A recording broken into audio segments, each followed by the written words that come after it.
Hey everybody, welcome to Korean Atlanta Mentorship. And in this video, we're going to talk about the importance of having a source of funding when it comes to either building your dream, your business, doing what it is you want to do. Um, there's some bad advice out there. I've heard it before. I remember hearing it in my early adulthood. And sometimes like you hear bad advice, you get burned by it, and then like 10 years later passes by, and it's like, wow, do people still kind of spread nonsense? I think one of the worst things I ever heard was that you have to sacrifice things in order to get what you want.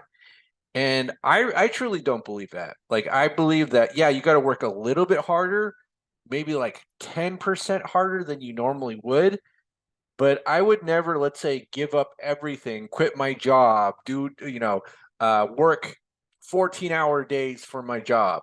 Oh, like I can only afford fast food, so that's all I'm going to eat, right? Like in no situation would I ever sacrifice my health just for, just because I think no pain, no gain, or something like that, right? And so in this video, I want to talk about how you need a source of funding. And for most people, if you're an adult who lives, you know, out, you don't live with your family anymore, that source of funding is essentially your job, right? There's nobody on this planet who can start a brand new business without some sort of funding. So if you're well connected, you probably get funding from a venture capitalist firm, something like Y Combinator, one of the big boys. And, a lot of those businesses that get funded burn a lot of money before they ever really make a profit, right? And so if those businesses have to have money in order for them to survive, what makes you think you, as an individual, especially you're doing this by yourself at a small scale, are going to survive without money? So if anybody has ever told you, and I hope they don't say, nobody says it's nonsense anymore, that you have to quit your job in order to achieve your dreams, I would say hold off on that until you have some sort of stability, because there's actually two benefits to having a job, like especially a W-2 job.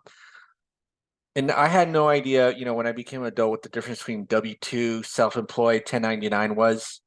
But if you're just a W-2 worker, full-time employee with a job, there's two benefits.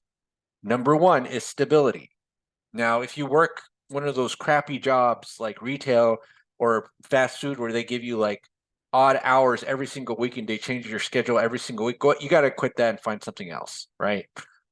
It's unfortunate that a lot of our society um, eh, is based on giving people hectic schedules that make no sense rather than just giving the same hours every single week.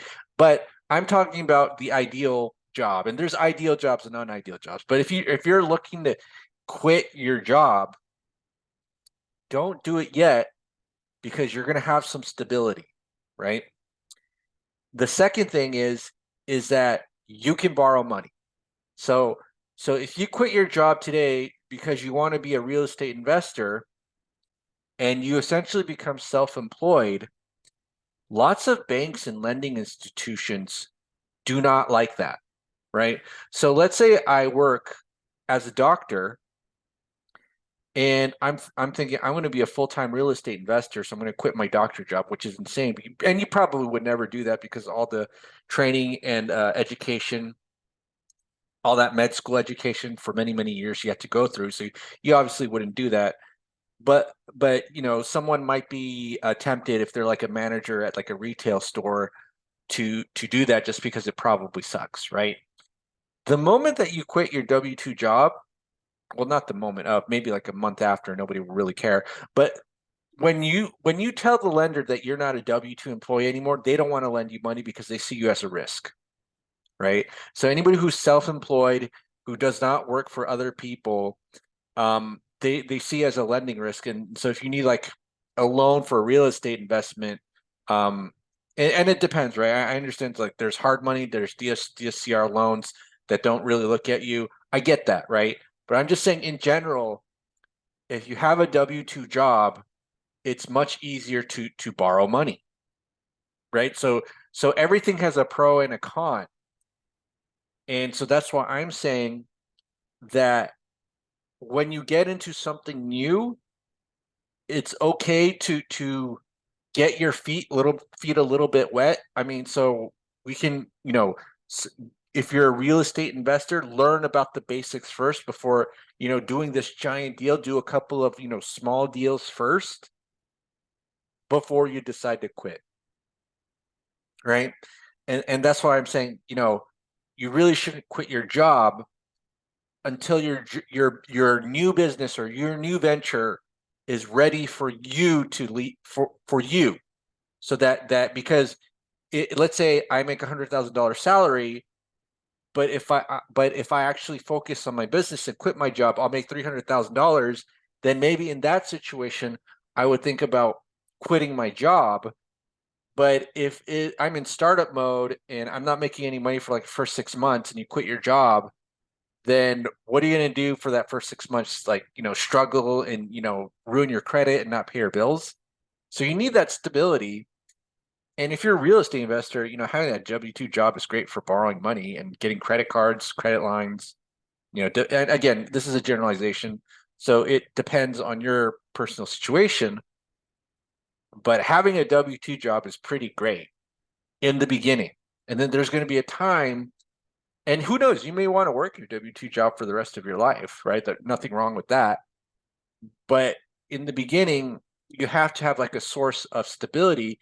So a lot of these new businesses that get venture capital funding, that's pretty much their stability, just because they're just bleeding money, out the wazoo. But since it's not their money, it's okay. But for you as a small time entrepreneur, unless you live with your parents, which could be a possibility too, mom and dad say they'll support you. Where are you gonna, get the money to eat or pay the rent if the thing that you're doing doesn't make any money for, the foreseeable future, right? So you really want to think about your what's in front of you right now and the long term, right? So don't just think about what could happen 20, 30 years from now. Think about this week and, 10, 20, 30 years from now. Okay? So this is Korean Atlanta Mentorship. If you're interested in joining a group and learning about many things, whether it's real estate education or real estate investing education, sorry.